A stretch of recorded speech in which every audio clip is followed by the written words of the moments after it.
sería, si es promulgada, obviamente efectos inmediatos, ¿no? Y con eso pasarían a archivarse estos casos de extinción de dominio, ¿no? Por ese requisito de que se exige una sentencia condenatoria firme. Tiene que haber sentencia consentida. Básicamente, una sentencia consentida. Si no hay sentencia consentida, no se le puede incautar. Y ante esa situación, justamente el investigado por varios presuntos delitos salió a decir que lo que están haciendo es un atropello contra sus derechos. En la comunicación estamos en estos momentos con Cris Torres, abogado penalista, a quien le damos la bienvenida. Doctor Torres, buenos días. Buenos días, Pedro, y al público oyente. Gracias por la invitación.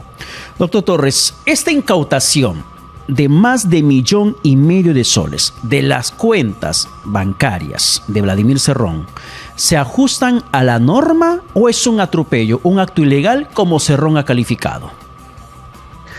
A ver, Pedro, hay que tener claro una cosa. El tema de remuneraciones o sueldos efectivamente está protegido normativamente. Es decir, el Estado no puede intervenir, incautar tu sueldo, correcto, si es así, salvo ciertas excepciones que lo establece la propia ley. Incluso en esas excepciones que establece la propia ley, Pedro, existe que, digamos, el Estado, por ejemplo, en procesos de alimentos o en temas donde existan una sentencia judicial por tema de pago de deudas, hay un cierto porcentaje que sí se puede embargar en el tema de remuneraciones. Pero en este caso, de ser así, ¿ok?, de que se le hayan embargado esas cuentas y dentro de, digamos, de ese monto están esos haberes o ese sueldo en su totalidad, efectivamente el Estado está incurriendo ahí de manera arbitraria en incautarle todo ese monto, ¿correcto? Ahora, la actual ley de extinción de dominio, en ese caso, no, digamos, no es clara, no especifica, no mantiene una excepción.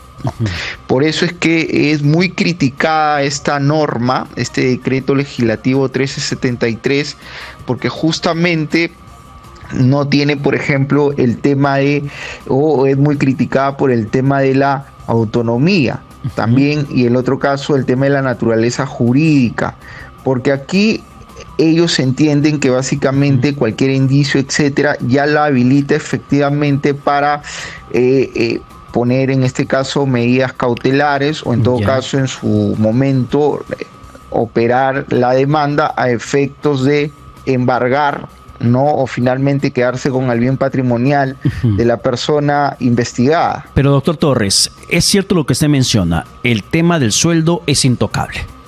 El gobierno, el Estado, ni siquiera SUNAT puede chocar con tu sueldo. Pero correcto, para que hagan eso, tu cuenta bancaria tiene que ser una cuenta sueldo. Si no es una cuenta sueldo, entonces, si es otro tipo de cuenta, se tiene que determinar la procedencia de ese dinero. Y la Fiscalía argumentó ante el Poder Judicial que no se ha podido determinar la procedencia legal de ese dinero. O sea, ergo, la procedencia de ese dinero sería ilegal. Y a consecuencia de ello, como no es una cuenta sueldo, aunque diga Cerrón que era su sueldo, su ahorro de su sueldo y todo lo demás, la Fiscalía dijo no se puede determinar la procedencia legal de esa plata. Y si no se puede determinar es porque la defensa legal de Cerrón no pudo demostrar lo contrario a lo que está imputando la Fiscalía. Efectivamente, Pedro. El tema ahí es que la Fiscalía de Extinción de Dominio y justamente los requerimientos o estas solicitudes de medidas cautelares en la mayoría de casos son aceptadas por el Poder Judicial, ya que ellos, aquí es muy importante también indicar, parten para ellos sus indicios generales que ni siquiera se pueden vincular con el hecho, correcto, porque ellos no parten de una naturaleza penal, no consideran ellos así, por eso ellos entienden de que como son un sistema autónomo, basta cualquier indicio general para considerar de que, por ejemplo, ese dinero, no sé, podría ser en todo caso ilícito y de acuerdo a eso imponer la medida, ¿no? Y ahí justamente está la problemática con esta nueva ley. Pero ahora, doctor Torres, ¿qué va a pasar si el gobierno termina finalmente publicando promulgando la norma que modifica este procedimiento de extinción de dominio, en la que el Congreso establece que para que te puedan quitar, te puedan expropiar, incautar, tiene que existir una sentencia firme. Claro, te incautan, terminan expropiando si estás metido en un tema de lavado de activos, de corrupción, de algún tráfico de droga, que no demuestre que lo que adquiriste es de procedencia legal. Ahí hablamos de extinción de dominio. El Congreso dijo, para que esa extinción proceda, tiene que haber sentencia firme. Si el gobierno promulga la norma, ¿qué pasaría con esta incautación de más de 1,5 millones de soles de las cuentas bancarias de Vladimir Cerrón? Bueno, en este caso, si esto ya está en manos del Ejecutivo, pero de todas maneras, si lo rechaza, puede ser promulgado por el Congreso sin problema alguno.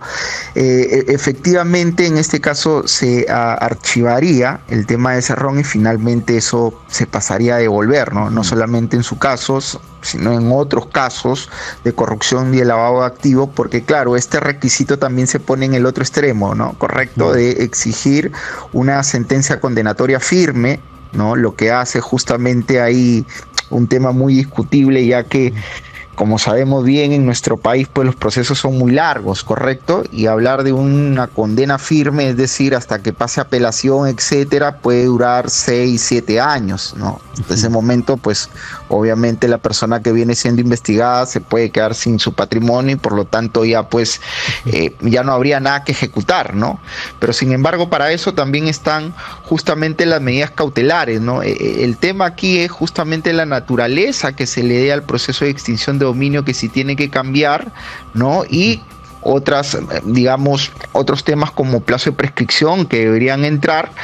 Y uno de los cuestionamientos también muy importante es el origen ilícito, ¿no? Aquí se debe vincular con un origen ilícito o, digamos, la destinación ilícita, pero vinculado al tema penal siempre, al derecho penal como tal.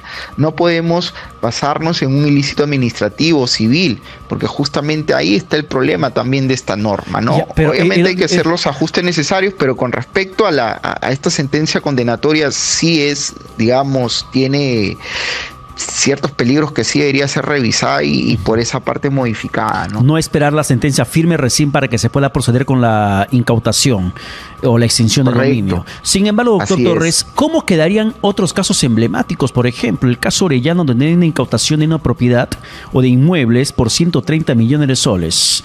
El tema de Alejandro Toledo, que tiene, por ejemplo, también bienes incautados, propiedades, casa en la Casorinas, en Punta Sal, Camacho y Torre Omega, por más de 5 millones de dólares. PPK, Pedro Pablo Kuczynski, también tiene una investigación por lavado de activos y una incautación de un inmueble en San Isidro y una casa en Cieneguilla. El caso de Martín Vizcarra, tiene 15 inmuebles en Lima y Moquegua que han sido incautados por el caso del Hospital Moquegua y Lomas de Hilo. Estos casos emblemáticos de incautación de propiedades a altos funcionarios, expresidentes del país, ¿qué van a pasar con esos casos si el gobierno dice el Congreso de la República tiene toditita la razón y no se puede incautar, decretar la extinción del dominio de una persona sin que exista sentencia consentida? ¿Qué va a pasar con esos casos?